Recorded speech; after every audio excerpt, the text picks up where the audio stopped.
हसन के मुंह में दी तो हसन ने नाना को देख के रोना शुरू किया, हुसैन ने भी रोना शुरू किया। मेरे नबी ने दोनों को प्यार किया तो सैयदा रोने लगी, फरमाया ना मेरी बेटी फातिमा न रो, मेरी बिलाडली, ये मताउन दुनिया कलील, ये दुनिया छोटी है और ये दुनिया की रौनकें, दुनिया की लज्जतें आले मोहम्मद के लिए नहीं है, आले मोहम्मद के लिए दुनिया नहीं है मेरी बेटियां। दीने मुहम्मदी का उजाला हुसैन है,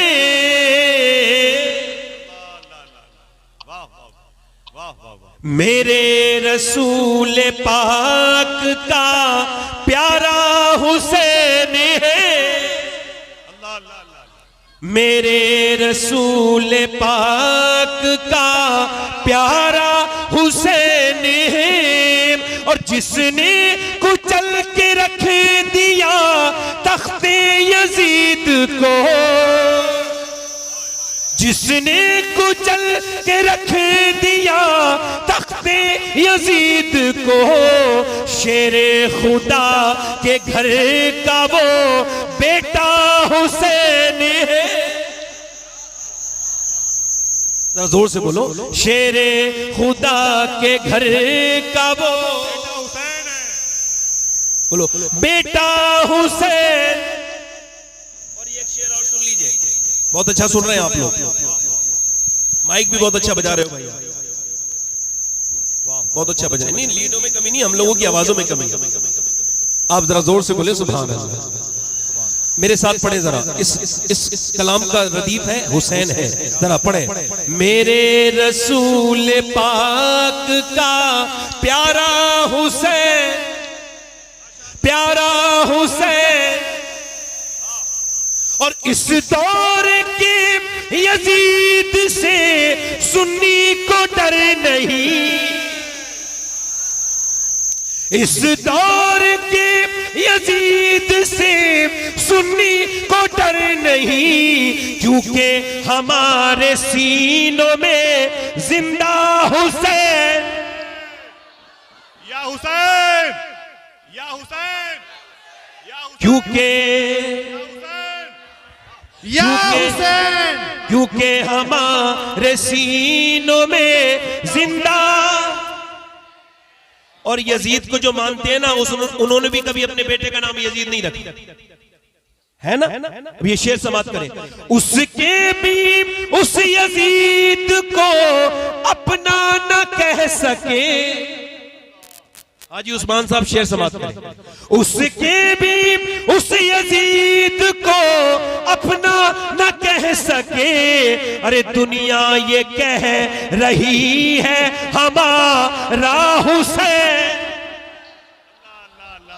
पढ़ो, दुनिया ये कह रही है हमारा। इनकी आवाज बुलंद है, जरा जोर से बोले, दुनिया ये कह रही है हमारा, दुनिया ये कह रही है हमारा। और शेर अगला, आखिरी शेर सुनिए, अल्लाह करे तो आप समझ जाए। पिटना ही है वो सीना जिसमें नहीं हुसैन, अरे क्या कहें, पिटना ही है वो सीना जिसमें नहीं हुसैन। हम आशिकों के सीनों में आका हुसैन है, हम आशिकों के सीनों में। और ये मक्ता समाप्त करें, खौफे यजीदियत हो शबाहत को किस लिए, खौफे यजीदियत हो शबाहत को किस लिए, दादा है उसके गौस तो नाना हुसैन।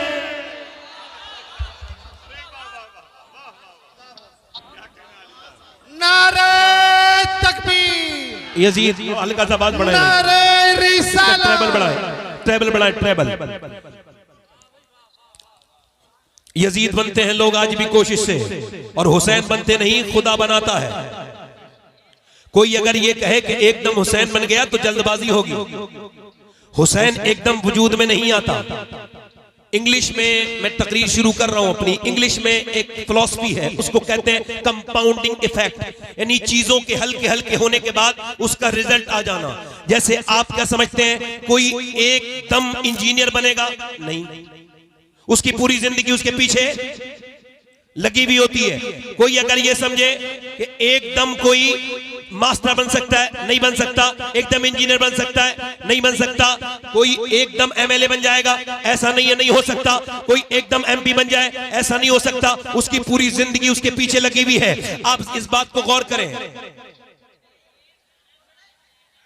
बैठे बैठे आप लोग बेटे देखो, थोड़ी देर के लिए इंसान के बच्चे बनो, थोड़ी देर के लिए। ए इधर देखो, थोड़ी देर के लिए इंसान के बच्चे बनो, थोड़ी देर के लिए।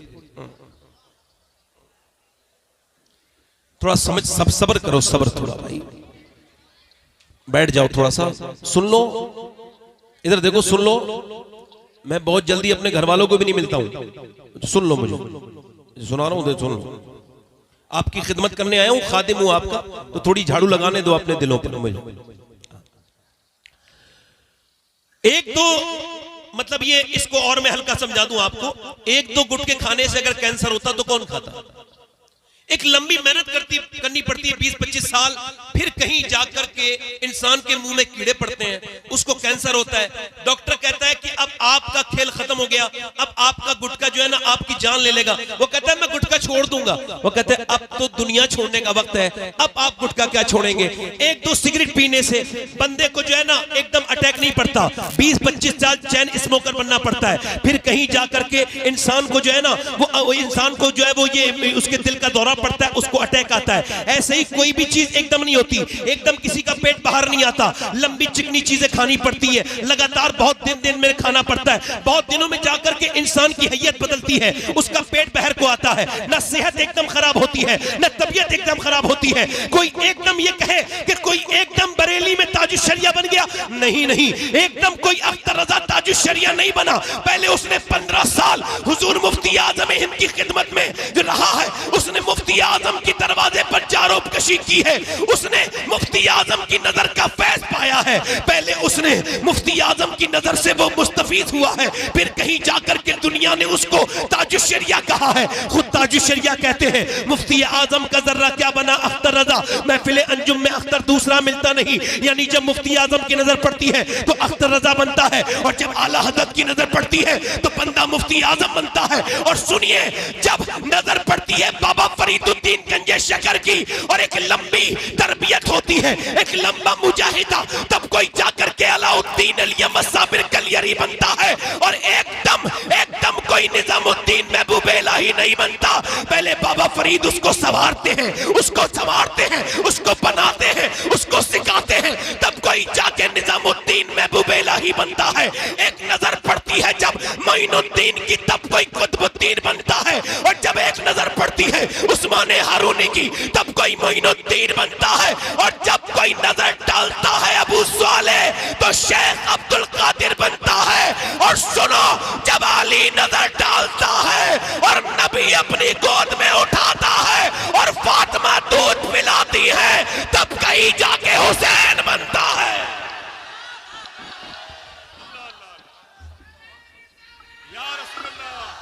इको कम करें, इको, आवाज बढ़ाएं, आवाज दिल लगा के बोलो सुभान अल्लाह।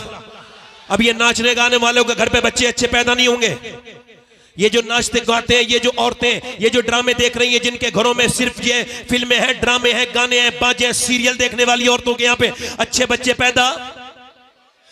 पैदा नहीं होंगे। जैसा बाप वैसा बच्चा। हुजूर फरमाते हर बेटा अपने बाप का आईना है, जैसा बाप है वैसा ही बच्चा है। हर आदमी के अंदर विरासत अपने बाप के लिए भी है, हर आदमी विरासत लेके चल रहा है। अच्छा मैं आपको बताऊं, अभी हार्वर्ड ने रिसर्च किया, ये बच्चे पागल कौन पैदा होते हैं? पागल यानी मां के पेट से ही पागल। ये कौन बच्चे हैं? इन पर रिसर्च हुआ और रिसर्च चला 27 साल।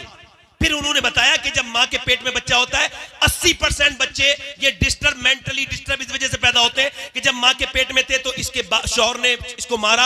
अच्छा, जब मारा उस जाहिल को पता नहीं था कि वो बीवी पे जुल्म नहीं कर रहा है, उसके पेट के बच्चे पे जुल्म कर रहा है। अब जब वो बच्चा जो हो गया, वो बच्चा पैदा हुआ पागल, अब चाहे दिल्ली दिखाओ, चाहे बंबई दिखाओ, चाहे यहां इलाज कराओ, अब अपने किए का तो कोई इलाज नहीं ना। अब मुझे बताओ आप, जब इंसान अपनी बीवी को मारता तोड़ता है, बच्चे छोटे होते हैं, तो इसको आज साइंस प्रूफ कर रहा है। अच्छा देखो आप जरा गौर करो, शेख अब्दुल कादिर जीलानी की अम्मी जो थी वो हाफिजा थी, तो गौसुल आजम मां के पेट से हाफिज हुए।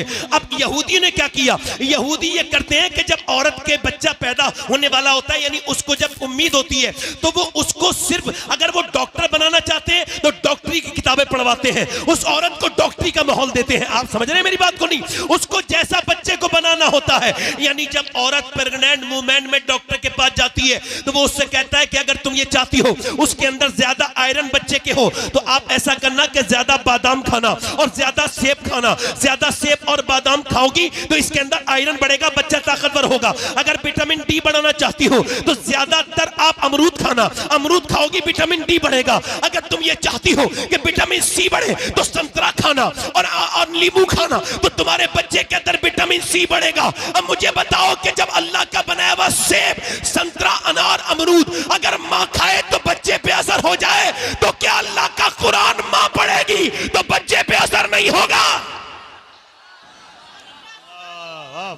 अब कॉन्वेंट में आपके बच्चे पढ़ रहे हैं, उसको उनको कॉन्वेंट में अब तो और कुछ किया जा रहा है। हमारी कौम के पास स्कूल कम है, बल्कि है ही नहीं, कुछ मुखय्यस हजरात हैं। जैसे यहाँ पे एक स्कूल अल्हम्दुलिल्लाह है, मगर अक्सर स्कूलों में क्या हो रहा है, उनको माज़अल्लाह उनको हाथ जोड़ना सिखाया जा रहा है, वहां पर माज़अल्लाह बुतों के सामने बच्चियों को नाचना सिखाया जा रहा है। एक हमारे दोस्त कहते हैं मेरे बच्चे को निकाल दिया स्कूल से। मैंने पूछा क्यों निकाला? कहा आपके बच्चे से हमने कहा इस बुत के सामने जरा अपने हाथ जोड़ो, तो उसने बुत के ऊपर थूक दिया तो हमने उसको निकाल दिया। वो कहते मेरी आंखों में आंसू आ गए। मैंने कहा या अल्लाह तेरा शुक्र है जो सबसे बड़ी तालीम है मेरा बच्चा वो तालीम हासिल कर चुका। दुनिया की सबसे बड़ी तालीम है अल्लाह के सिवा कोई इबादत के लायक नहीं है।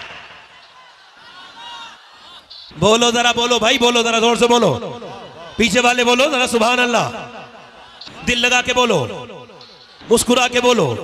अब आप आज से ये थोड़ा ईगो कम करेंगे भाई?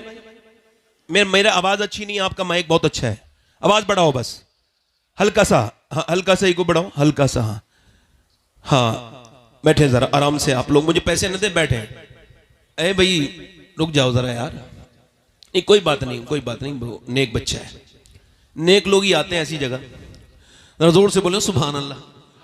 अब आप में कोई बाप है, कोई माँ है, यहां बैठी होंगी, सुन रही होंगी मेरी बहनें, कोई माँ भी होगी, कुछ है, कोई माँ है, कोई बनेगी। इसका मतलब ये कि हजरत सैयदा राबिया बसरी के पास जब कोई आता था ना, आसिफ भाई समाज करें, जब आता था ना औरत, वो हामिला होती थी तो वो उससे कहती थी तुझे खुदा का वास्ता देती हूं आज के बाद झूठ मत बोलना, तुझको खुदा का वास्ता देती हूं आज के बाद झूठ मत बोलना, गीबत मत करना। कहा क्यों? कहा अगर तूने झूठ बोला तो तेरे झूठ का बच्चे पे असर हो जाएगा, पेट के बच्चे पे असर हो जाएगा, और हुजूर के एक उम्मती को गीबत करना तू सिखा देगी। यानी औरतें क्या समझती हैं, उनको यही छोड़ दिया जाएगा। एक बुजुर्ग कहते हैं मैं बैठा था और मेरी माँ ने मुझसे कहा नमाज पढ़ने जाओ। मैं 10 साल का हो चुका था, मुझको खबर नहीं थी आज मेरा बर्थडे है। आज ये बर्थडे नहीं मनाए जाते बर्थडे, तो वो कहते वो बर्थडे है मेरा, मुझे नहीं पता मेरा आज बर्थडे है। तो फिर कहते हैं मेरी माँ ने मुझसे कहा नमाज पढ़ने जा, फिर मैं नहीं गया, फिर मेरी मैंने कहा नमाज पढ़ने, फिर मैं नहीं गया। फिर मेरी माँ, मैं इग्नोर कर रहा था, अम्मी रोटी बना रही थी, उनको गुस्सा आ गया, उठी रोटियां गिराई, जोर से चिमटा मेरे सर पे मारा। कहते मारा चिमटा, मेरे सर से खून निकलने लगा। मैं कांप के बोला अम्मा अब ना मानना, मेरी माँ मैं जा रहा हूं नमाज को। मैं नमाज को गया, जब मेरी माँ मरने वाली थी मैं रोने लगा। मैंने कहा अम्मा तेरे तुझसे बड़ी मोहब्बत है, मगर दिल में एक बहुत बड़ा दर्द भी है तेरी तरफ से। दुनिया की माएँ मोहब्बत करती है, तूने मेरे बचपन में सर फाड़ा था, क्यों आखिर क्यों मेरी अम्मी? तो मेरी माँ रो के बोली मेरे बेटे मेरी उस नफरत में भी प्यार जो है छुपा हुआ था। का क्या मतलब? का मेरे लाल मुझ पे रोटी बनाना फर्ज नहीं था, तुझे जहन्नम से बचाना और नमाजी बनाना फर्ज था। आप बर्दाश्त करोगे कि आपके बच्चे ये जो स्कूलों में कामयाब हो रहे हैं, और पढ़ाइए स्कूल में, कोई मना नहीं कर रहा हूं, मगर कम से कम नमाजी तो बनाइए। अच्छा, आप में कितने लड़के ऐसे होंगे जो वर्जिश करते होंगे, ये जो आर्टिफिशियल बॉडी बनती है जिम में जा करके, इसका कोई फायदा वायदा नहीं होता। ये इतने बाज लोग तो इतने वो खा लेते हैं इसमें प्रोटीन की चीजें कि मर तक जाते हैं, वो जल्दीबाजी में जल्दी बॉडी बनाना चाहते हैं। ये अजीब से लोग नहीं लगते आपको? अच्छी खासा अल्लाह ने बनाया है तो ये ऐसे करके टाइट होकर चलते हैं अजीब किस्म से। अच्छा, जब ये छोड़ देते हैं तो फिर इनकी जिस्म भी वहीं आ जाता है। सुन्नत ये है जिस्म के मामले में, हुजूर की सुन्नत ये है कि सरकार का पेट कभी बाहर नहीं आया, हुजूर का पेट बिल्कुल सीने के बराबर था, ये सुन्नत है। अच्छा, ये जब अपनी वर्जिश छोड़ देते हैं तो फिर ये वैसे हो भी जाते हैं। मौला अली से किसी ने पूछा, आपसे बड़ा पहलवान तो दुनिया में कोई नहीं, आप कैसी वर्जिश करते हैं? जरा जोर से तो बोलो सुभान अल्लाह। आप कैसी वर्जिश करते हैं? फरमाया, मैं कोई वर्जिश नहीं करता। अच्छा, औरतें भी अब आजकल सुबह को जाती है टहलने के लिए, मैं इससे कोई इख्तलाफ नहीं कर रहा हूं, मगर एक सवाल कर रहा हूं। ये सब दानिश्वर लोग बैठे हैं और एक सवाल पूछ रहा हूं। एक औरत सुबह उठी है, उसने बच्चों को तैयार किया है, नाश्ता बनाया है, फिर बच्चों को रुखसत किया है और नाश्ते के बर्तन धोए हैं, फिर दोपहर में भी खाना बनाया है, फिर दोपहर के बर्तन धोए हैं, फिर कपड़े धोए हैं, फिर शाम में उसने खाना बनाया, फिर नमाज भी पढ़ी है और फिर वो रोटी वो खाना वाना बना के फिर बर्तन उर्तन धो के फिर वो सोई है। तो आप मुझे बताइए, अब सुबह को कोई उससे कहेगा मॉर्निंग वॉक पे जाओ, जाएगी? अब जो सिर्फ खा रही है वो जाएगी नहीं जाएगी? उसको तो जाना है। अच्छा, फिर जाती है, हमें इससे कोई एतराज नहीं, जाती है जाए, मगर ये जो मेकअप करके जाती हैं, इन बेशरमों से सवाल है कि सुबह सुबह ये मेकअप का क्या मतलब है? मगर ये वर्जिशें अपनी जगह, मगर मर्दों के लिए भी वर्जिश बता रहा हूं और औरतों के लिए भी वर्जिश बता रहा हूं। मौला अली से पूछा, कितने बड़े पहलवान है आपको पता है? बद्र के मैदान में। कहां पर? बद्र के मैदान में 313 मुसलमान और उधर थे 1000। जब उन्हें बांध के उनको मारा तो उनमें से 70 मारे गए। कितने मारे गए बोलो? पूरा मजमा बोलो, कितने? 70। और 70 में से 312 लोगों ने मिलके मारे 35 और अकेले अली ने मारे 35। अल्लाह अल्लाह अल्लाह। बोलो भैया, बोलो। वाह वाह वाह। बोलो। बल्ला कह रहा हूं, जलसे में बज़ौक आदमी का काम नहीं है। बज़ौक बंदा, ये जो कभी नहीं मुस्कुराता है, जहां जाए माहौल खराब। अगर ये कभी नहीं मुस्कुराने वाला, घर में घुसे बच्चे डर जाते हैं इसे देख के। मैं सही बता रहा हूं, मुस्कुराना सीखे, मुस्कुराने से माहौल अच्छा होता है। जोर से बोले सुभान अल्लाह, दिल लगा के बोले। अब मेरी तरफ देख के गौर करें। अब मौला अली से पूछा, क्या कौन सी वर्जिश करते हैं? पर मैं कोई वर्जिश नहीं करता। रिवायतों में लिखा है कि मौला अली एक रात में 1000 रकात नमाज नवाफिल पढ़ते थे। बोलो कितने? कितने? 1000। और सैयदा फातिमा एक सजदे के बाद कहती थी, मालिक कोई ऐसी रात तो बना दे कि फातिमा दिल खोल के इबादत कर सके।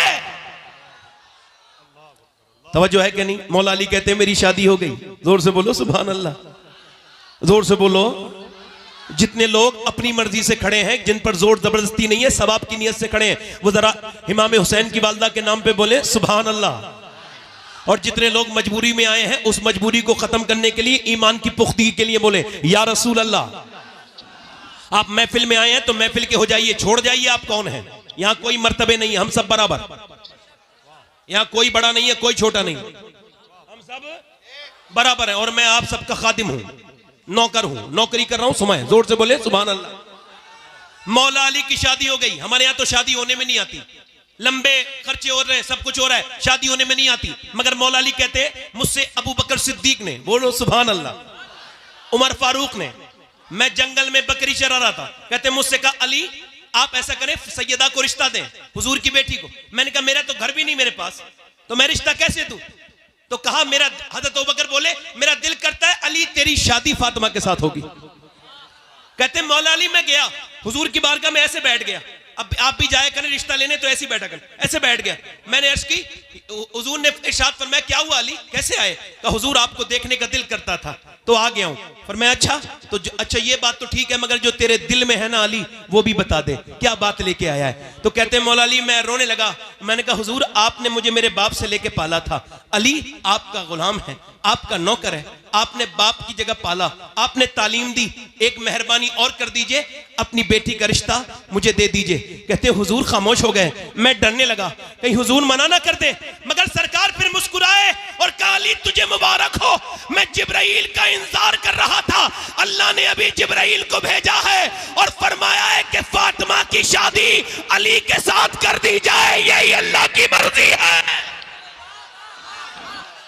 यही अल्लाह की, जोर से बोलो, यही अल्लाह की, यही अल्लाह की। मौला अली कहते हैं मेरी शादी हो गई, मैं एक दिन अपनी बीबी के पास गया, मेरी बीबी थोड़ी परेशान थी। आपकी बीबियां परेशान हुआ करें तो उनसे लड़ाई न लड़ा करो, कैसे मुंह बनाए बैठी है, क्या हो गया, नहीं, आपके लिए सुन्नत यह है कि हुजूर की सुन्नत यह कि जब अम्मी आयशा रूठ जाती थी तो हुजूर मना लेते, है ना। वैसे भी थानेदार के पास जलील होने से बेहतर है कि बीबी के सामने ही 2-3 बातें ऐसी कर लो जिसमें कमरे में जलालत महसूस हो। कोई तवज्जो है मेरी बात की नहीं? बेहतरीन मियां बीबी वो है, ये मजाक नहीं कर रहा हूं मैं आपसे, बेहतरीन मियां बीबी वो है जो बात कर लेते हैं आपस में। क्या कर लेते हैं बोलो, क्या कर लेते हैं बोलो, बात कर लेते हैं। मौला अली कहते हैं मैंने पूछा क्या हुआ है फातिमा, कहने लगी मेरे बच्चे बड़े बीमार हैं, ठीक नहीं हो रहे, मां को फिक्र है। बाप ने क्या कहा, चलो फातिमा हम दुआ करते हैं। फातिमा बोली अगर आप कहें तो मैं रोजे की मन्नत मांग लूं का, बिल्कुल। आज के बाद जितनी औरतें हैं यहां भागती हैं, वहां भागती हैं, कभी उसके पास कभी उसके पास, मैं उनसे कहता हूं कहीं जाने की जरूरत नहीं, बस एक ही तरीका है और वो भी तरीका अपने घर से नहीं, सैयदा फातिमा के घर से बता रहा हूं। जब कोई परेशानी आए तो कहीं जाने की जरूरत नहीं, 3 रोजे की मन्नत मांग लो। पूरा मजमा बोलो, जरा अकीदे मजबूत करो, जोर से बोलो, अल्लाह तुम्हें सलामत रखे, किसी के मोहताज ना हो, अल्लाह करे तुम कभी दोनों हाथ उठा के बोलो सुभान अल्लाह। अल्लाह तुम्हें किसी का मोहताज ना करे। अपनी बीवियों को, अपनी बहनों को यह समझाना कि हम ये सुन के आए हैं कि जब हसन हुसैन बीमार हुए थे तो मौला अली ने हाथ उठाए थे और कहा था ऐ अल्लाह मेरे बच्चों को शिफा दे दे, ऐ अल्लाह मेरे बच्चों को शिफा दे दे। मुझे बताओ कि दुआ करने वाला अली हो और आमीन कहने वाली फातिमा हो। आमीन कहने वाली, जोर से बोलो, आमीन कहने वाली सैयदा हो। और दुआ किसके लिए हो रही है? जन्नती जवानों के सरदार के लिए हो रही है। अल्लाह करे आप पहुंच गए, मुझे जहां पहुंचाना था आप वहां पहुंच गए। थोड़ा सा मुझे तेज बोलना पड़ा मगर आप पहुंच गए। जिल लगा के बोले सुभान अल्लाह, मुस्कुरा के बोले। अब मौला अली कहते हमने दुआ की ऐ अल्लाह हमारे बच्चों को शिफा दे दे, ऐ अल्लाह हमारे बच्चों को शिफा दे दे। याद रखो तुम मुसलमान हो, तुम अकेले नहीं हो। जब कभी परेशान हो जाओ दोनों हाथ उठा लिया करो और कभी कभी सजदे किया करो, रोया करो अल्लाह के सामने। मैं कहता हूं उन नमाजियों पर मेरा जुमला जरा नोट करिएगा, अल्लाह की तरफ से ये जुमला आपको बयान कर रहा हूं मेरे रब के फजल से। वो नमाजी कैसा नमाजी है जो फर्ज तो अदा कर रहा है मगर नमाज की बड़ी वाली सुन्नत उससे अदा नहीं हुई। यानी वो नमाज में गया मगर नमाज की सबसे बड़ी सुन्नत ये है कि मेरे नबी की आंख के आंसू निकला करते थे सजदे में। वो कैसा नमाजी है जिसने सजदे में रोना नहीं सीखा? वो कैसा नमाजी है जो अल्लाह के सामने रोना नहीं सीखा? वो कैसा नमाजी है? मैं उससे पूछता हूं कभी तेरी आंख से आंसू निकला? मौला अली दुआ कर रहे हैं, अल्लाह का फजल हुआ दोनों बच्चे ठीक हो गए। अब सुबह को सहरी के लिए उठा दिया गया है, रोजा रख रहे हैं अहले बैत। जरा गौर तो करो, हम तो इतनी सहरी खाते हैं मादअल्लाह कि पूरे दिन डकारें आती रहती हैं। कुछ लोग तो इतनी ठूस ठूस के खाते हैं ऐसा लगता है कि ये आज के बाद कयामत के दिन ही खाएंगे, अब ये खाएंगे ही नहीं, शाम तक इतना खाते हैं। वो रोजा क्या रोजा है जिसमें एहसास ना हो? वो रोजा क्या रोजा है जिसमें दर्द ना हो? वो रोजा क्या रोजा है जिसमें रोजा रखने वाले को ना पता चले कि मैं रोजा रख रहा हूं? रोजा तो अहले बैत ने रखा है कि सुबह फजर में उठे हैं और सुबह फजर में उठने के बाद दुआ कर रहे हैं ऐ अल्लाह हमारे बच्चों को शिफा अता कर दे। अब जब शिफा अता हो गई तो अब सहरी की जा रही है। सहरी सैयदा ने काय से कराई है? ना खजूरें हैं ना जौ हैं, सिर्फ पानी है, पानी। और पानी से सैयदा खातून जन्नत सलामुल्लाह ताला अलैहा ने हजरत मौला अली से पानी से सहरी करवाई। इमाम हसन ने सहरी कर ली, इमाम हुसैन ने सहरी कर ली, सैयदा पाक ने सहरी कर ली। अब जब रोजे का वक्त हुआ, अब सुबह जब दिन निकला तो मौला अली मजदूरी करने के लिए निकले। आज से बिलारी का कोई मुसलमान या आसपास का कोई मुसलमान आज के बाद मजदूरी करने निकले तो सर झुका के ना निकले, वो शर्मा के ना निकले, वो अपना मुंह छिपा के ना निकले, वरना फख्र से निकले और आवाज लगाता हुआ निकले, लोगों मैं मजदूरी करने जा रहा हूं और ये नबी की भी सुन्नत है, अली की भी सुन्नत है।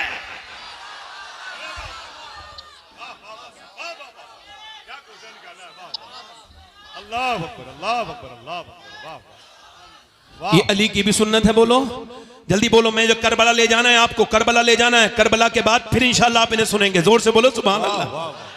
मैं बोलता रहूं, मर्जी है आपकी कि नहीं है? जरा दोनों हाथ उठा के बोलो सुभान अल्लाह। आज के बाद कोई मजदूर का बेटा ना शर्माए ये कहते हुए कि मेरा बाप मजदूर है। बिल्कुल शर्माने की जरूरत नहीं। अगर आपका भाई रक्षा चलाता है, फक्र से कहो कि मेरे भाई ने मुझे हराम का नहीं खिलाया, हलाल का खिलाया है।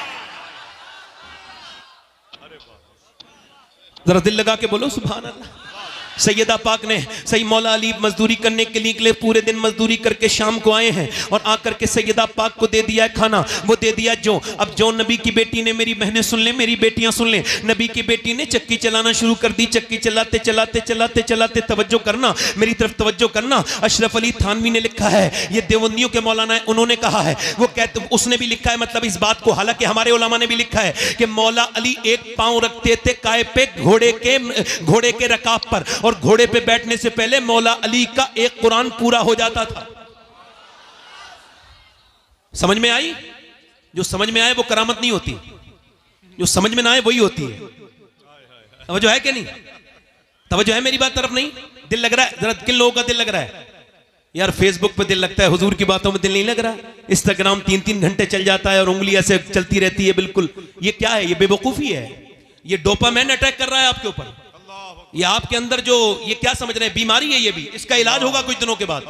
आप देख लेना 10 साल के बाद मोबाइल के मरीजों का इलाज डॉक्टर किया करेंगे। लिख लो इस बात को, ये बीमारी है। तवज्जो है मेरी तरफ? नहीं आपकी? अब मेरी तरफ तवज्जो करो, जरा गौर करो, मेरी तरफ तवज्जो करो। मैं क्या कर रहा था? मौला अली फरमाते हैं, मौला अली अपने घर में सैयदा पाक ने फिर चक्की चलाई। इतनी अच्छी बात से सुभान अल्लाह नहीं बोलेंगे। चक्की चलाई, और चक्की चलाने के बाद मैं गुजारिश करता हूं कि बैठे आप लोग, मुझे पैसे न दें, मैं थोड़ा डिस्टर्ब होता हूं पैसे लेने में। बैठ जाएं, पैसे न दें, आप बस सुन लें, यही आपका इनाम है। वल्लाह अगर आप मुझे ठीक से सुन लेंगे ना तो यही इनाम है आपका। पैसा कोई न दें। हाँ गुजारिश कर रहा हूं, बैठे रहें आराम से। जब शब्बीर भाई का नंबर आएगा दीजिएगा, है ना? मैं ऐसा नहीं कि मुझे तलब नहीं है, मगर नहीं यह है कि ये इस वक्त जो बात हो रही है बहुत जरूरी है। क्योंकि एक हदीस शरीफ आला हज़रत ने उस हदीस को कोट किया है। फरमाते हैं कि जो नजराने को मना करेगा, हुजूर की हदीस है, जो नजराने को मना करेगा एक दिन भीख भी मांगेगा तो भीख भी नहीं मिलेगी। तो मैं मना नहीं कर रहा हूं, आप किसी दूसरी सूरत से कर सकते हैं, मगर फिलहाल मेरी तकरीर पर असर हो रहा है। बैठे आराम से। मैं अपनी बातों से अलग हट रहा हूं। मैं कहीं और हूं, आप यहीं हैं। मैं भी मदीने में हूं। मैं मदीने में उस चक्की के आसपास हूं जिस चक्की ने पूरी दुनिया को पाला है।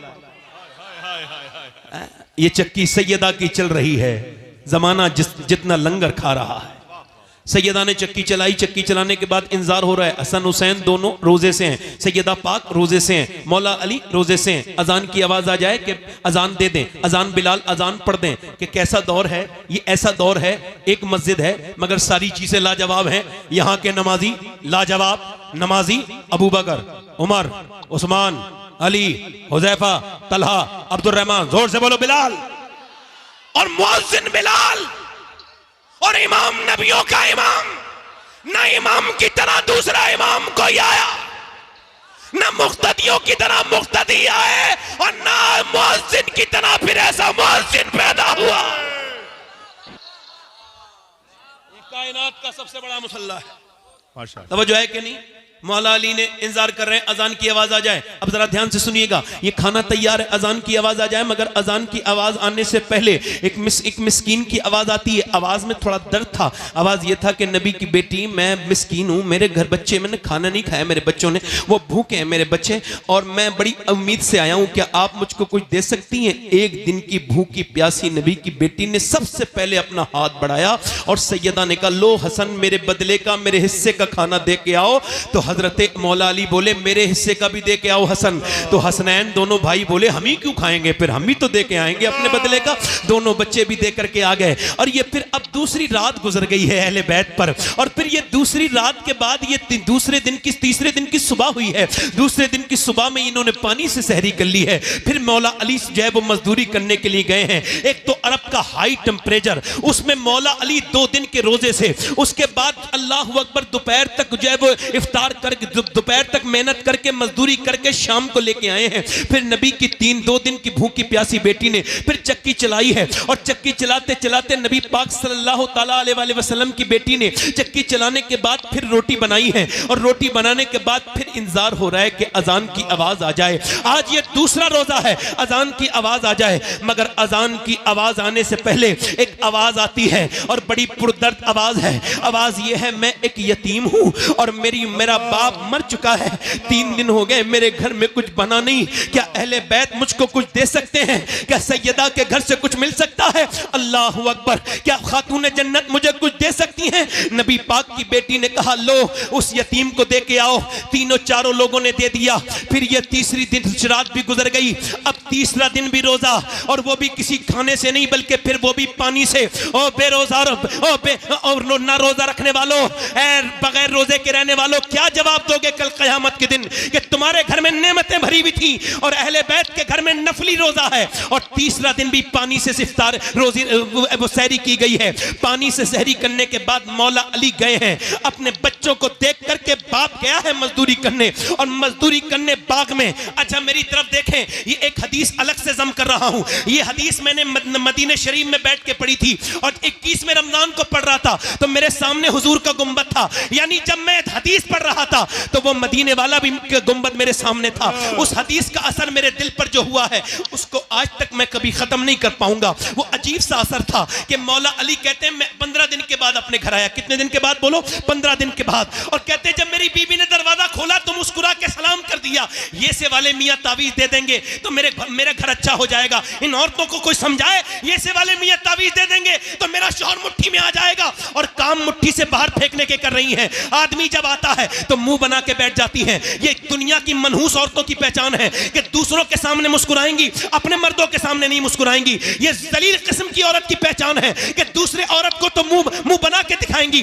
अपने चेहरे पे चाहे वो अपने चेहरे पे मेकअप करके दिखाएंगी। इनसे पूछो मेकअप करने वाला तो घर बैठा है, उसके लिए तो मेकअप नहीं किया। ये जो शादी में मेकअप करके जा रही हो, आपको शर्म नहीं आई कि आपकी नीयत दूसरों को दिखाने की है, दुनिया के गंदे लड़कों को दिखाने की है? अरे शर्म नहीं आई? तेरे हर कदम पे तुझ पे लानत है। आला हजरत फरमाते हैं जब औरत बेपर्दा होकर घर से निकले हर कदम पर उस पर लानत पर अल्लाह के फरिश्ते भेजते हैं। मगर जब वही औरत अपने शौहर को दिखाने के लिए मेकअप करे और अगर उसका आदमी उसको देख के खुश हो जाए तो अल्लाह एक सदके का सवाब अता फरमाता है, एक सदके का सवाब अता फरमाता है।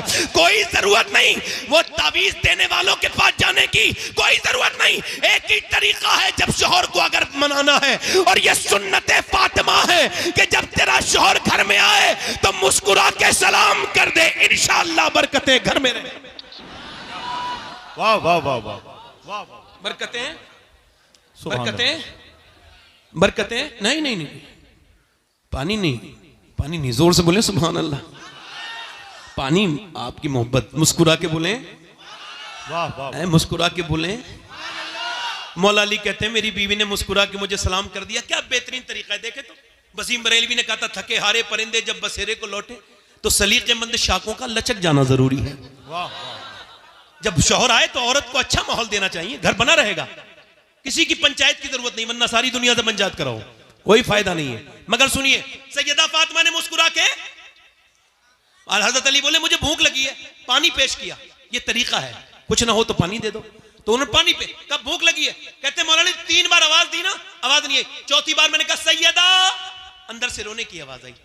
मैं अंदर गया ना तो दोनों आलम के मालिक को मुख्तार की बेटी बैठी भी रो रही है, जिसकी आंखें हुजूर की तरह, जिसके होंठ हुजूर की तरह, जो मुस्कुराए तो नबी की तरह लगे, जो उठे तो नबी की तरह लगे। अम्मी आयशा फरमाती फातिमा चलती थी तो ऐसा लगता था अल्लाह का रसूल चल रहा है, फातिमा बोलती थी तो ऐसा लगता था अल्लाह का रसूल बोल रहा है। मैंने कहा फातिमा आपको किस चीज ने रुलाया है? अब जरा अजीम बाप की अजीम बेटी की बात सुनिए। फरमाया मेरे सरताज मेरे अब्बा ने, मैं इस वजह से रो रही हूं कि आपको खाना नहीं दे पाई, इसका अफसोस है कि आप सफर से आए। कहा क्यों? कि जब आप घर से गए थे कई दिन का फाका था, घर में आए हैं तो आज कई दिन का फाका है। हजरत अली कहते हैं आपने मुझे बताया क्यों नहीं? कहा मेरे अब्बा ने कहा था फातिमा अली से वो मत मांगना जो उनके पास मौजूद न हो। कहते हैं मैं बैठा था, फिर मैं रोने लगा और बहुत रोया, और फिर मैंने फातिमा को रोते देखा। मैंने पूछा क्यों रोती हैं? कहने लगी आप चले गए थे, मेरे अब्बा के घर में 16 दिन से चूल्हा नहीं जला है मेरे अब्बा के घर में। हजरत अली कहते हैं बच्चों की भूख अपनी जगह, मगर हुजूर को सुन के मैं बाग की तरफ गया और जाकर के मैंने बाग वाले से कहा कोई काम ले लो मुझसे। उसने कहा एक डोल निकालोगे और पानी दोगे मेरे बाग को तो एक खजूर दूंगा। कहते 3 डोल निकाले, पसीने में भीग गया, मगर फिर हुजूर को याद किया, 17 डोल निकाले, बिल्कुल भीगा हुआ हूं पसीने से, और मेरे बच्चे भी भूखे, मैं भी खुद भी भूखा, मगर एक खजूर चखी तक नहीं। ऐसे करके हुजूर की बारगाह में ले गया। हुजूर ये नजराना है, फरमाया अली तेरे बच्चे भूखे हैं, तेरी फातिमा भूखी है, तेरे हसन भूखे हैं, उनको नहीं दिया। मैंने कहा हुजूर हसन से ज्यादा, फातिमा से ज्यादा, हुसैन से ज्यादा अली आपसे मोहब्बत करता है मेरे आका। हुजूर ने दोनों हाथ उठा के दुआ की थी, ऐ अल्लाह मैं अपने अली से मोहब्बत करता हूं, तू भी मेरे अली से मोहब्बत कर। या अल्लाह मैं इससे, इसकी औलाद से राजी हूं, तू भी इससे राजी हो जा। फिर हुजूर मेरे घर गए, कि तेरे बच्चों के साथ खाऊंगा बैठकर। हुजूर ने खजूर की गुठली निकाली और फिर खजूर जब हसन के मुंह में दी तो हसन ने नाना को देख के रोना शुरू किया, हुसैन ने भी रोना शुरू किया। मेरे नबी ने दोनों को प्यार किया तो सैयदा रोने लगी, फरमाया ना मेरी बेटी फातिमा न रो, मेरी बिलाडली, ये मताउन दुनिया कलील, ये दुनिया छोटी है और ये दुनिया की रौनकें, दुनिया की लज्जतें आले मोहम्मद के लिए नहीं है, आले मोहम्मद के लिए दुनिया नहीं है मेरी बिटिया ना।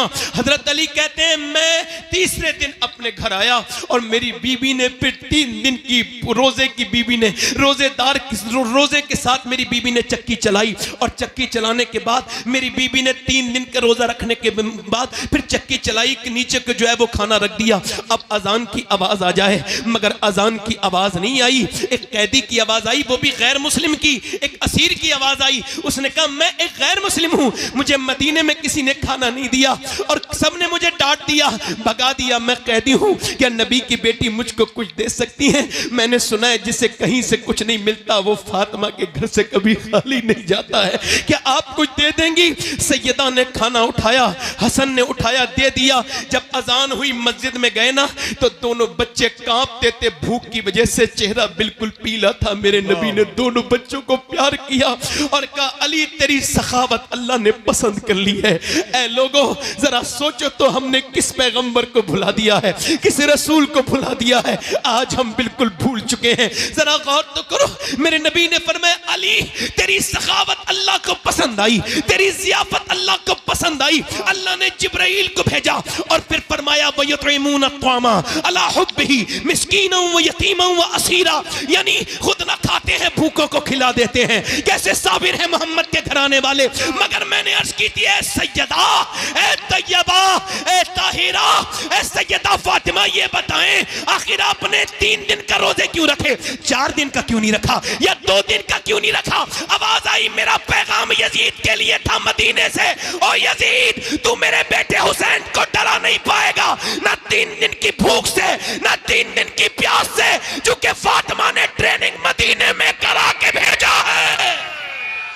अल्लाह अकबर, अल्लाह अकबर, अल्लाह अकबर, अल्लाह अकबर, अल्लाह अकबर, वाह वाह वाह, नारे तकबीर, दोनों हाथ उठा के नारे तकबीर, आपको नारे रिसालत। आपको ये माहौल कैसा लग रहा है? बोलो अल्लाह। ये माहौल सब गौस पाक का बनाया हुआ माहौल है, ये सब बड़े पीर ने बनाया है। वाह वाह वाह, तवज्जो करें हुसैन, अब सुनो, अब जरा एक तवज्जो करना। मौला अली कहते हैं मैंने अपनी बीवी फातिमा से पूछा, बोलो सुभान अल्लाह, मैंने पूछा फातिमा मैं कुरान पढ़ता हूं, तवज्जो करना हाजी उस्मान साहब, जरा आपकी तवज्जो इस अपने बात पर, यहां पे देखिए। मैंने पूछा फातिमा ये बताएं मैं जब कुरान पढ़ता हूं एक पांव रखता हूं घोड़े की रकाब पर और जीन पर बैठने से पहले मेरा कुरान मुकम्मल हो जाता है, ये आपके अब्बा की बरकत है, मगर आप बताएं आप कैसे कुरान पढ़ती हैं? तो सैयदा चक्की चला रही थी, मुस्कुरा के बोली मैं अपनी चक्की शुरू करती हूं, उसके अंदर दाने रखती हूं और एक राउंड, एक चक्कर मेरी चक्की का पूरा नहीं होता कि फातिमा का कुरान पूरा हो जाता है। अरे जब बाप ऐसा कुरान पढ़े और माँ ऐसा कुरान पढ़े तो बेटा अगर नेज़े पे चढ़ के कुरान पढ़े तो हैरत की बात क्या है? अल्लाह अल्लाह अकबर, अल्लाह अकबर, अल्लाह अकबर अल्लाह। यजीद बनते हैं लोग आज भी कोशिश से, हुसैन बनते नहीं, खुदा बनाता है। अच्छा एक चीज है तकदीर, क्या है बोलो? तकदीर को ना मानना कुफ्र, तकदीर को मानना ही पड़ेगा। और मैं आपसे मनवा भी लूंगा अभी यहीं बैठ के, जो तकदीर को ना मानने वाला है मेरी 2 मिनट की बात सुने, 2 मिनट में भी नहीं। किसी ने अपने बाप को अपने आप इंतखाब किया? बताओ। अरे कोई अपनी मर्जी से अपना बाप चुनता है? चुनता है? अगर ऐसा होता तो लोग बिल गेट्स के घर पैदा होते, अडानी अंबानी के घर बच्चे पैदा होते, गरीबों के घर बच्चे पैदा नहीं होते। कोई अपनी मर्जी से अपना बाप, अपनी मां, बोलो बोलो, अपनी मां, अपनी बहन, अपना भाई, अपना नाना, अपनी नानी। और किसी का नाना ठीक है तो नानी ठीक नहीं, किसी का दादा ठीक है तो दादी ठीक नहीं, किसी का बाप ठीक है तो माँ ठीक नहीं, किसी की माँ ठीक है तो भाई ठीक नहीं, किसी का भाई ठीक है तो बहन ठीक नहीं, किसी को अल्लाह ने बहन से नवाजा, अच्छी बहन है तो उसके भाई अच्छे नहीं है। मगर पूरी दुनिया में एक हस्ती ऐसी है हुसैन इब्ने अली की, जिसे जिधर से देखो लाजवाब है। अल्लाह ने उसे भाई हसन मुश्तबा दिया, बहन ज़ैनब कुबरा दी, उसको मां सैयदा फातिमा जो सारी जन्नती औरतों की सरदारा है, उसका बाप अली जो सारे वलियों का सरदार है, उसकी नानी खदीजा जो सारी उम्महातुल मोमिनीन की सरदारा है, और उसका नाना सारे नबियों का सरदार है। अफजल है कुल जहां में घराना हुसैन का, पूरा बंदा हाथ उठा के, अफजल है कुल जहां में घराना हुसैन का, अरे नबियों का ताजदार है नाना। अल्लाह अकबर अल्लाह अकबर अल्लाह अकबर। वाह वाह वाह, सुभान अल्लाह सुभान अल्लाह सुभान अल्लाह। मुस्कुरा के बोलो, वाह वाह वाह, मुस्कुरा के बोलो। अब जरा करबला में आते हैं। करबला क्या है? हक और बातिल की लड़ाई। करबला काई की लड़ाई है? हक, झूठ और सच की लड़ाई। यजीद और हुसैन की लड़ाई नहीं है, इस्लाम और गुमराही की लड़ाई है। हुसैन अगर ना शहीद होता तो आज घर घर यजीद होता। अल्लाह अल्लाह, तो जो है क्या नहीं? वाह वाह। हुसैन कौन है? हुसैन कौन है? अच्छा आप ये पसंद करोगे आपका इमाम किसी शराबी के पास बैठे? ना ना ना ना। आप पसंद करोगे आपका इमाम किसी जुआरी के पास बैठे? ना ना। यार जब आपका इमाम, आप पसंद करोगे उसके हाथ में बैत होना जो शराबी के घर खाना खाता है? आप उसके हाथ में बैत दे सकते हो? अरे ऐसा पीर पसंद करोगे जो किसी बेनमाजी के साथ रहता हो? नहीं ना। अरे तो हुसैन तो पीरों का भी पीर है और इमामों का भी इमाम है। यजीद के हाथ में कैसे हाथ दे देते? नहीं दिया हाथ, छोड़ दिया मदीना, छोड़ दिया, बोलो छोड़ दिया। जब ज्यादा दबाव बढ़ा तो आपने फरमाया मैं मदीना छोड़ रहा हूं, इस वजह से मैं नहीं चाहता मेरे नाना के मदीने में लड़ाई हो। तवज्जो करो जरा मेरी तरफ देखो, ये मदीने सेल्फी वाले लोग जो जाते हैं ये कोई जाते वाते नहीं है, ये तो सेल्फी निकालने जाते हैं। ये तो वहां वही करते रहते हैं, इधर से लाइव उधर से लाइव। कभी अपने गुनाह भी लाइव करना बेटे, इतनी नेकियां लाइव करता है, कभी गुनाह भी लाइव करना अपने। गुनाह छुपाता है, नेकियां लाइव करता है। नेकियां तो छुपाने की होती हैं। वहां मदीने में खड़ा है और कह रहा है एक लाइक दे दो, और वो भी हिंदुस्तानी लोगों से। पागल है, मदीने गया ही क्यों था? यहीं पे लाइक मांग लेता, मैं मदीने में हूं एक लाइक कर दो। और पागल एक बार मदीने वाले से कह देता या रसूल अल्लाह एक बार लाइक कर दो मेरे नबी। वाह वाह। और तवज्जो है कि नहीं? हाँ, सैयद के खुलने में देर लगती है मगर खुलता है तो फिर खुलता है। जोर से बोलो सुभान अल्लाह, दिल लगा के बोलो। अब जरा गौर करो, मदीना छोड़ दिया। वैसे मैं अपनी बात कर रहा हूं, मैंने हिंदुस्तान के कई शहरों में रहा भी हूं, 10-10 दिन तकरीर की है, बड़े बड़े शहरों में, और भी जगह गया हूं, दुनिया के और भी 1-2 मुल्कों में गया हूं, मगर मुझे आज तक कोई शहर पसंद नहीं आया। ऐसा नहीं लगा मुझे कि मुझे वहां की याद आई हो। मगर 2017 में गया था पहली बार हज करने, अब हर साल जाता हूं अल्हम्दुलिल्लाह, अल्लाह का शुक्र है। मगर मैं आपको कसम खा के बता रहा हूं, आज तक कोई ऐसा दिन नहीं गुजरा 6 साल में जो मुझे मदीना याद ना आया हो। खुदा की कसम खाता हूं। मेरे जैसे गुनहगार इंसान को, और ऐसे आला हजरत की नजर से देखो मदीना, कभी देखो आला हजरत की नजर से। मुझे खुदा की कसम इतना हिंदुस्तान में बरेली में जब जाता हूं तो आला हजरत के होने का एहसास होता है, मगर इतना नहीं होता जितना मदीने में मुझे आला हजरत का एहसास होता है। हाय हाय चूंकि आला हजरत को जहां जाओ आला हजरत कहा, कैसे पढ़ोगे, कैसे जाओगे हुजूर की बारगाह में? ऐसे ही जाओगे कि मुजरिम बुलाए आए हैं, जाऊ का है गवाह, फिर रद हो कभी ये शान करीमों के घर की है। सरकार हम गवारों में तर्ज अदब कहाँ, हमको तो बस तमीज यही भीख भर की है। मांगेंगे मांगे जाएंगे, मुंह मांगी पाएंगे। दुनिया के पैसे वालों, ये पैसा तुम्हारे काम नहीं आएगा। देखो एक बार मदीना, एक बार देखो मेरे हुजूर का मदीना, एक बार काबे की बहारें देख लो। ए नौजवानों, मोबाइल ना बदलो, आसान है मदीना देख लो, हुजूर की बारगाह की हाजिरी कर लो। मेरा इमाम ऐसा है कि अगर उसको बरेली में ढूंढो तो नहीं मिलेगा। कहां कहां मिलेगा? फरमाते हमें ए रजा तेरे दिल का पता चला व मुश्किल दरे रोजा के मुकाबिल वो हमें नजर तो आया। यानी मदीना इंसान का छोड़ना बड़ा मुश्किल है, मगर जब मैंने मदीना छोड़ा, जब हाजी ने मदीना छोड़ा, जब आम आदमी ने मदीना छोड़ा तो दिल फट गया। वो एयरपोर्ट तक रोता हुआ आया और जब मदीना याद आता है तभी बैठ के रो लेता है। मगर बताओ वो हुसैन कैसा मदीना छोड़ा होगा, कैसे मेरे हुसैन ने मदीना छोड़ा होगा, जिसने बचपन में आंखें वही खोली हैं, जो कभी अपने नाना के कांधों पर बैठा है, कभी नाना की जुबान चूस रहा है, कभी नाना के कांधों पर बैठा है। कौन? हसन हुसैन। कोई समझेगा हसन हुसैन को? हजरत उमर फारूक आजम इमाम हसन इमाम हुसैन को देखने रोज आते हैं हुजूर के विसाल के बाद। मौला अली ने कहा पहले तो नहीं आते थे हुजूर के जमाने में, उमर अब इतना मेरे बच्चों को क्यों देखने आते हैं? उमर रो के बोले तेरे बच्चों की चेहरा अली बिल्कुल मेरे नबी की तरह है, इनको देख लेता हूं तो बिल्कुल नबी याद आ जाते हैं, नबी की तशनगी कम हो जाती है। मेरे बरेली का इमाम बोला मादूम न था शाये सकलैन, उस नूर की जलवा गाहती जाते हसनैन, और तमसील ने उस नूर के दो हिस्से कर दिए, आधे से बने हसन आधे से हुसैन। हुसैन ने मदीना छोड़ दिया। कैसे दिल से मदीना छोड़ा? मक्के आ गए, मक्के में खुतूत आए, मक्के को भी छोड़ दिया। मक्के से आप जो है वो कूफे की तरफ जा रहे थे, एक शहर बीच में मिला, उसने कहा हुसैन ना जाओ, तुम्हारा भाई मुस्लिम बिन अकील हमने देखा है उसको कत्ल कर दिया गया, उसको धोखा दे दिया गया, कूफियों ने धोखा दे दिया। इमाम ने फरमाया मेरे भाई का तूने कहां देखा? कहा हमने उसको देखा कि वो कूफे के चौराहे पे लटका हुआ है, आपका भाई। इमाम ने फरमाया अल्लाह तेरा शुक्र है कि मेरा भाई झुका नहीं मगर लटक गया। अल्लाह अकबर। फरमाया झुके हुए तो नहीं देखा ना। तवज्जो करना, थोड़ी देर की गुफ्तगू रह गई है मेरी, ध्यान से सुनना, और अगर आपने ध्यान दिया तो करबला पहुंच जाओगे। चूंकि मेरे इश्क मुझको ले चल तू ही जाने बे मदीना, करम ये मुझ पे किया है मेरे तसव्वुर ने कि आज खींच दी तस्वीरें यार आंखों में।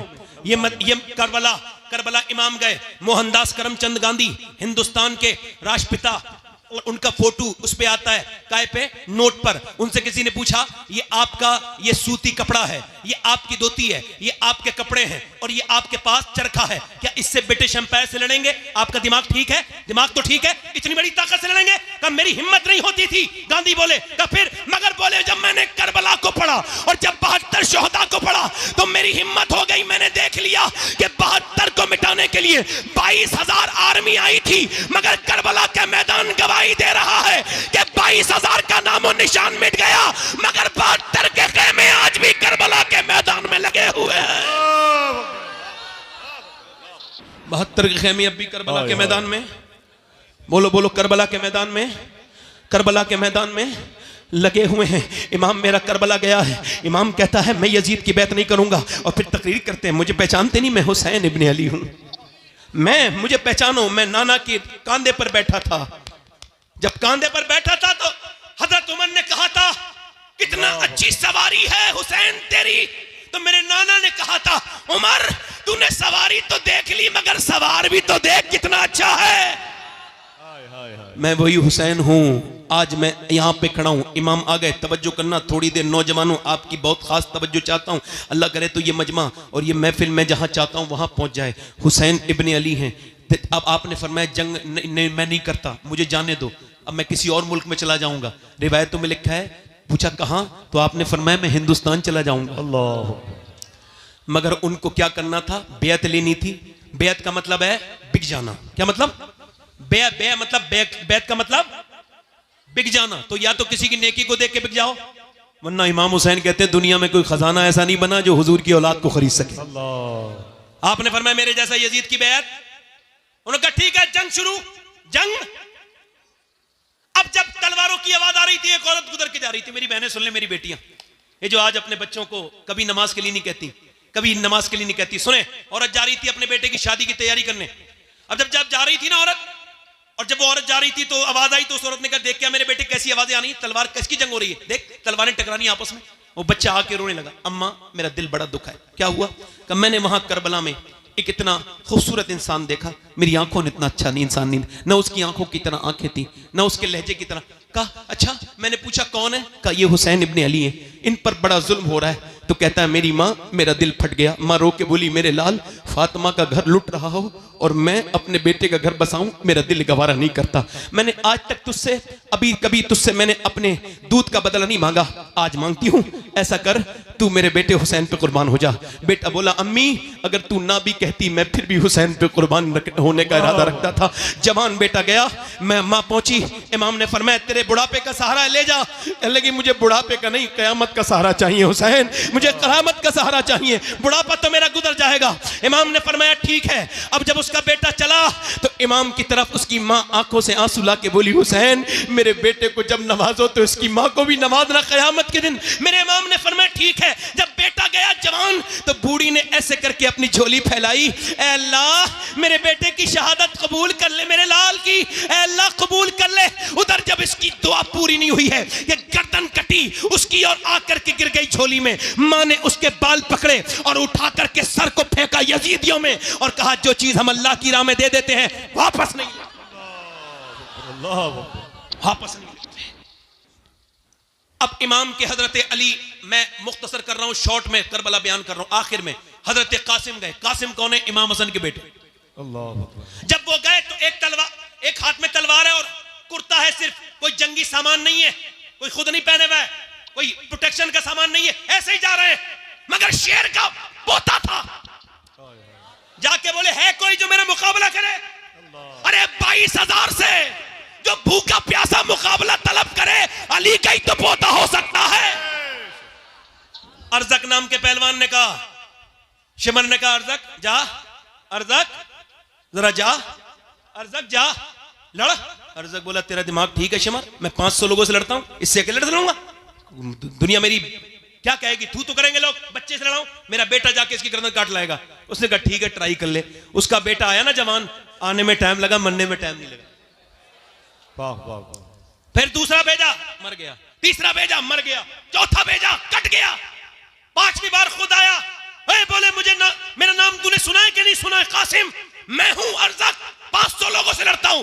हजरत कासिम बोले मैंने तेरा नाम नहीं सुना, मगर तूने मेरे दादा अली का नाम जरूर सुना होगा। और मैं आ जा।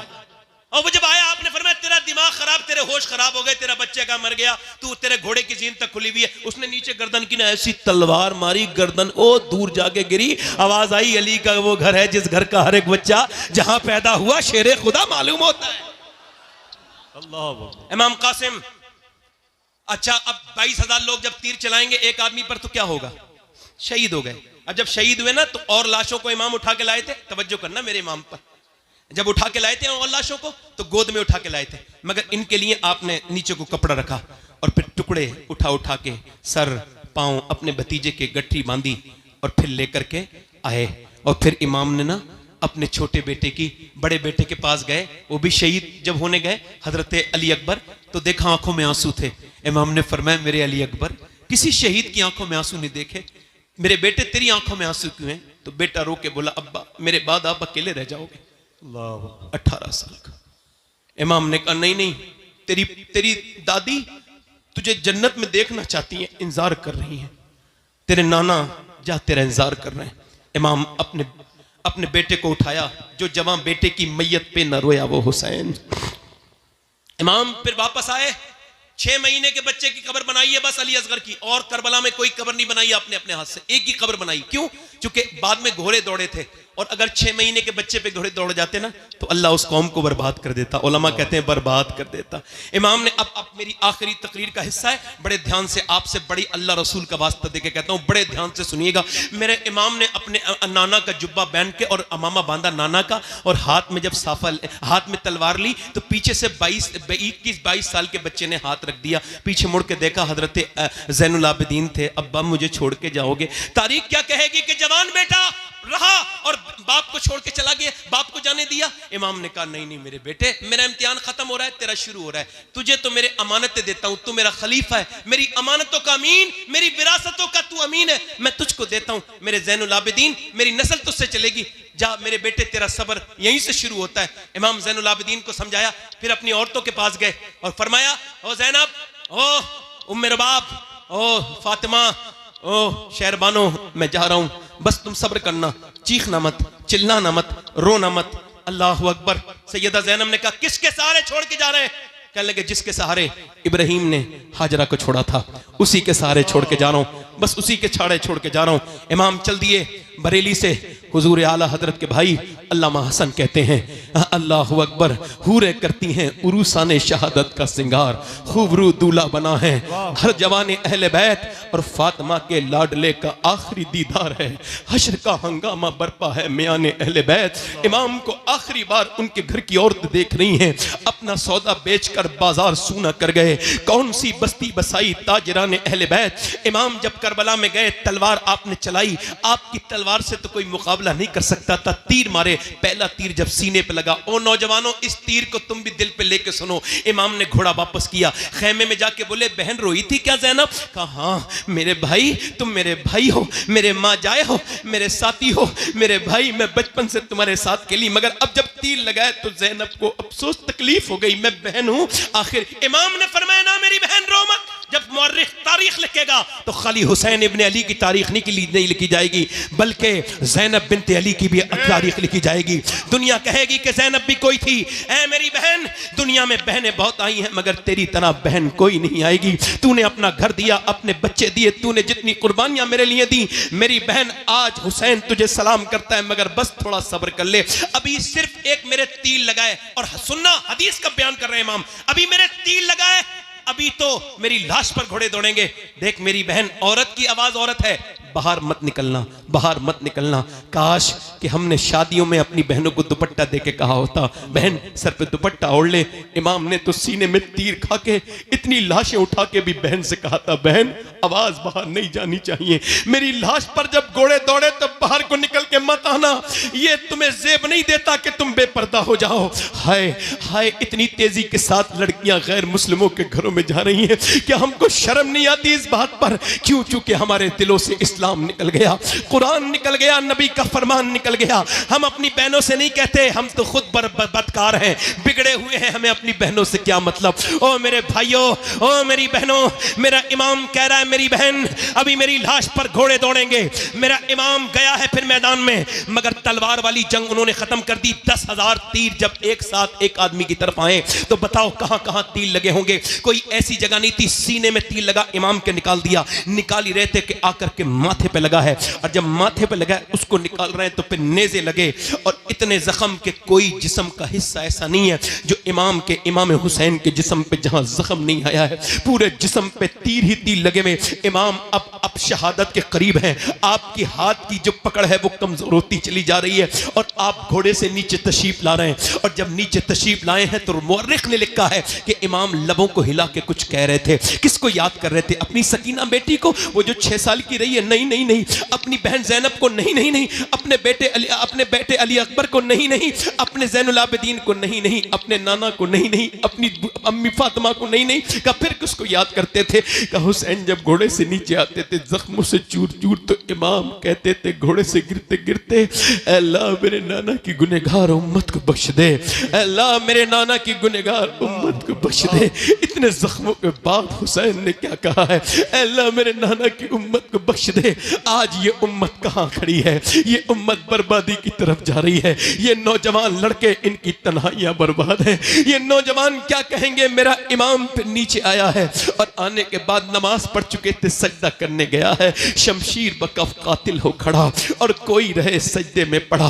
कहती है ज़मीन करबला इस शान का सजदा खेल नहीं। मेरे इमाम ने सजदे में सर रख दिया है, सजदे में सर रखता है मेरा इमाम, और जब कहता है अल्लाह की हम्द बयान करता है तो फरिश्तों से अल्लाह कहता है तुम कहते थे कि तुम काफी हो सजदों के लिए, बताओ क्या तुम ऐसा सजदा कर सकते हो जैसा हुसैन ने किया है? जो मैं जानता हूं वो तुम नहीं जानते फरिश्तों। एक बाप जब अपने बेटे को दफनाता है तो उसका दिल को क्या गुजरती है तुम फरिश्ते हो, तुमको क्या पता कि एक बेटे को दफन करने के बाद सजदा करना कैसा सजदा है। अपनी बेटियों बहनों की प्यास के बाद सजदा करना कैसा सजदा है। ऐसा दुनिया में सजदा नहीं हुआ कि सर सजदे में है, ऊपर से खंजर चल रहा है। और ये कौन सी गर्दन है? ये वही गर्दन है जिसे मेरे नबी चूमा करते थे, ये वही गर्दन है। आज ऊपर से खंजर चल रहा है। अल्लाहु अकबर। उस आखिरी नमाज का आलम न पूछिए। इस्लाम जिंदा कर गया सजदा हुसैन का। सजदे तो सबने किए मगर हुसैन तेरा अलग अंदाज है, तूने वो सजदा किया जिस पे खुदा को नाज है।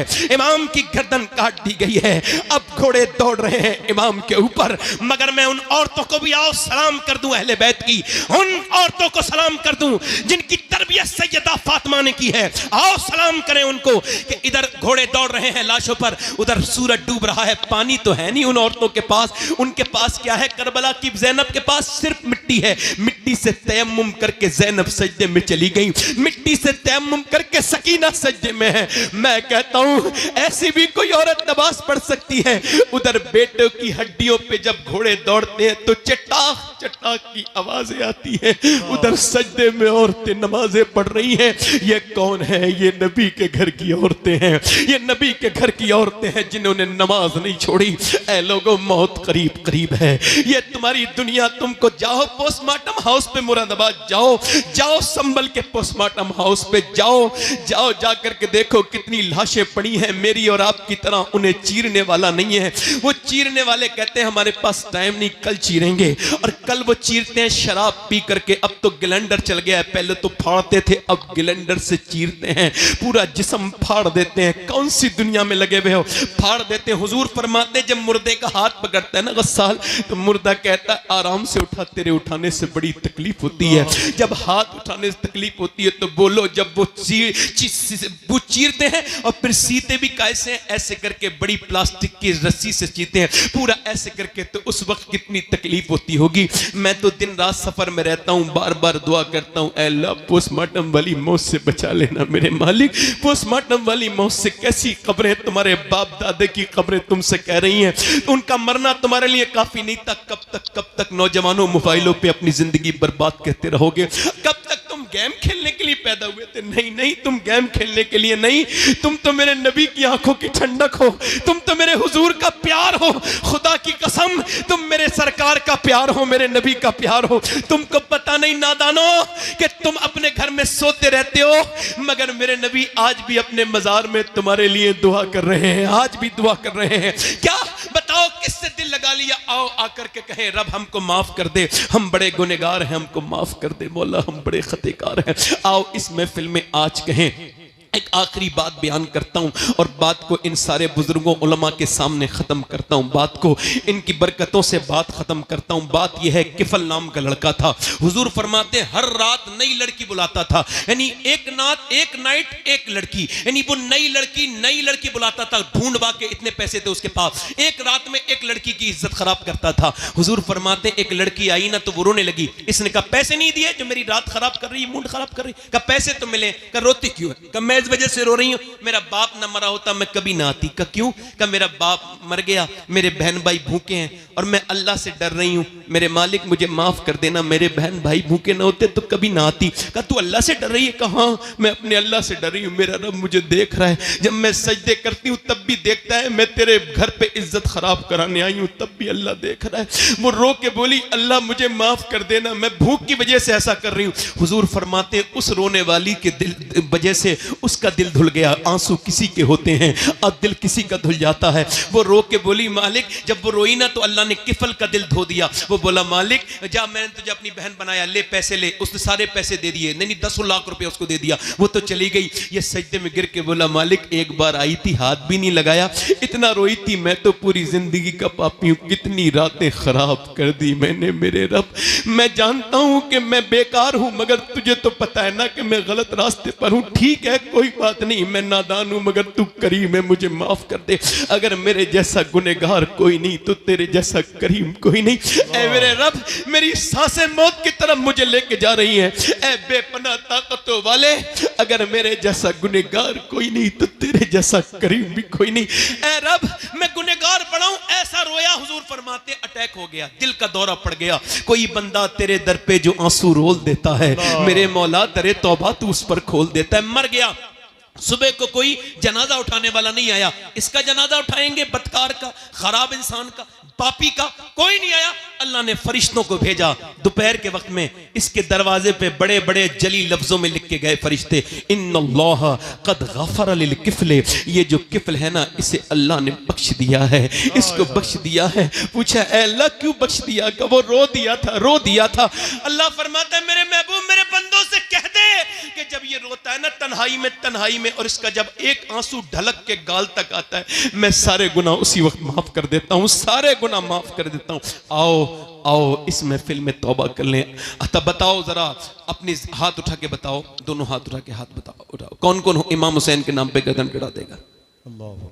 नीचे हाथ कर लें। एक दूसरे की तरफ ना देखना, मुस्कुराना नहीं, जरा थोड़ा सा काम है। मैं किसी को वो नहीं दे सकता तौफीक, मगर फिर भी वो नौजवान चाहता हूं जो हुजूर के नाम पे गर्दन कड़ा देंगे। दोनों हाथ उठा के बताएं, नीचे हाथ कर लें। जो गर्दन कड़ा सकता है कुछ भी कर सकता है, कुछ भी कर सकता है ना। एक दूसरे की तरफ न देखना, मुस्कुराना नहीं। कितने लोग ऐसे हैं जो गर्दन भी कटा देंगे और आज से हुजूर के नाम पे पूरी दाढ़ी भी रखा लेंगे। इस महफिल में खड़े हो जाएं, बस वो नौजवान खड़े हो जाएं इस महफिल में, जो आज से नबी के नाम पे दाढ़ी रखाएं, बस वही खड़े हो सोच समझ के, जो आज से अपनी जिंदगियां बदलें। कोई मदरसे का बच्चा खड़ा ना हो, तालिबे इल्म उनके निसाब में होता है, बाकी खड़े रहे। आप खड़े रहो भाई, खड़े रहे। और कोई आशिक रसूल है इस महफिल रसूल में? 100 शहीदों का सवाब, हर नबी के दाढ़ी, हर वली के दाढ़ी। ये वही शरीयत है जिसे हुसैन ने बचाया था। ऊपर हाथ कर लें, दाढ़ी रखाने वाले ऊपर हाथ कर लें, मेरे साथ कहें इंशाअल्लाह आज के बाद न दाढ़ी कटेगी न मुड़ेगी इंशाअल्लाह। बैठ जाएं। हुजूर की आंखों की ठंडक क्या है बोलो? कितने लोग हैं जो आज से इरादा करते हैं, हुसैन इब्न अली की कसम खाओ, आज से तुम्हारी जानें जाएंगी मगर नमाज कदा नहीं होगी। दोनों हाथ उठा के इंशाअल्लाह, नमाज की पाबंदी इंशाअल्लाह, दोनों हाथ उठा के इंशाअल्लाह नमाज पढ़ेंगे इंशाअल्लाह। अपनी बहन बेटी को पर्दा कराएंगे इंशाअल्लाह। हमेशा मसलक आला हजरत पे कायम रहेंगे इंशाअल्लाह। इंशाअल्लाह अपनी बहन बेटी को पर्दा कराओ।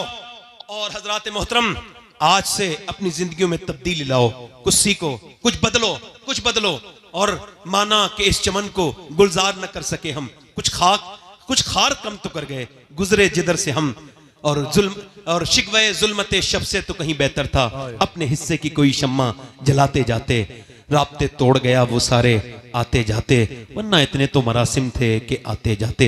अल्लाह हम सबको सलामत रखे। तौबा कर लें, अस्तगफिरुल्लाह रब्बी मिन कुल्लि ज़म्बिन व अतूबु इलैह, ला इलाहा इल्लल्लाह मुहम्मद रसूलुल्लाह। मेरी जिंदगी का मकसद तेरे दीन की सरफराजी, मैं इसीलिए मुसलमान, मैं इसलिए नमाजी, इस्लाम जिंदाबाद, मसलक आला हजरत पाइंदाबाद। आखिर में दुआ गूँ अल्लाह हम सब के माँ बाप को बख्शे, बिलखुसूस हाजी इरफान साहब, उनकी अहलिया को, और हमारे इनके ख़ानदान से जितने लोग गए हैं उन सब की मग़फ़िरत फरमाए। अभी मुजस्सम भाई की वालदा का करीब में इंतकाल हुआ, अल्लाह उनकी मग़फ़िरत फरमाए, उनके दर्जात को बुलंद करे। अल्लाह मेरी वालदा को शिफा दे, वो बीमार हैं, आप में जो भी इंशाल्लाह बाद में दुआ होगी। आप बैठें, अब शब्बीर बरकाती साहब पढ़ेंगे और मैं आसिफ भाई से गुजारिश करता हूँ कि कुछ अशार आप अच्छे से सुनाएं। और मुझसे कोई गलती हो गई हो तो ज़रा थोड़ा सा ये तरीका है, ऐसे अपनाना पड़ता है, थोड़ा ज़ोर से बोलना पड़ता है शुरू में, माफ़ कीजिएगा कोई गलती हो गई हो। मैं आपका खादिम हूँ, खिदमत करने वाला है। नौकर से गलती हो जाए तो मालिकों को माफ़ कर देना चाहिए। अस्तगफिरुल्लाह रब्बी मिन कुल्लि ज़म्बिन व अतूबु इलैह। पढ़ लीजिए ला इलाहा इल्लल्लाहु मुहम्मद रसूलुल्लाह। मेरी ज़िंदगी का मकसद तेरे दीन की सरफराजी, मैं इसीलिए मुसलमान, मैं इसीलिए नमाजी। इस्लाम जिंदाबाद।